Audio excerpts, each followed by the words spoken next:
Last year was monumental for abortion law in Oklahoma. After the overturning of Roe v. Wade, abortion became banned in our state. But some confusion remains about exemptions to the ban, and a state lawmaker has proposed a law to provide clarity. News 4 Sky Torquay has more details. State Senator Julie Daniels hopes that specific language that she uses in Senate Bill 834 would make it crystal clear what is and what isn't considered a legal abortion in Oklahoma.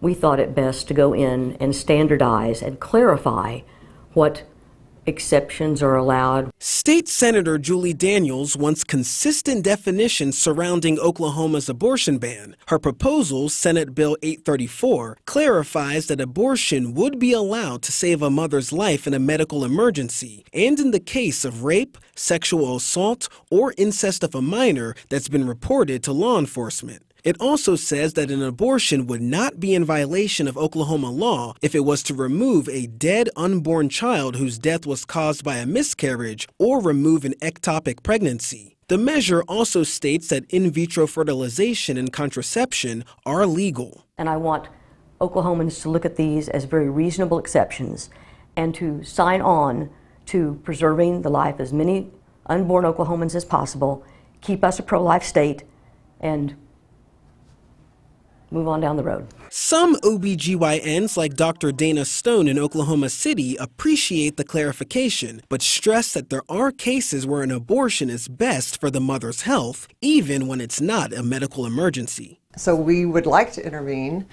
while she's still healthy, but when her life is not at peril at that moment.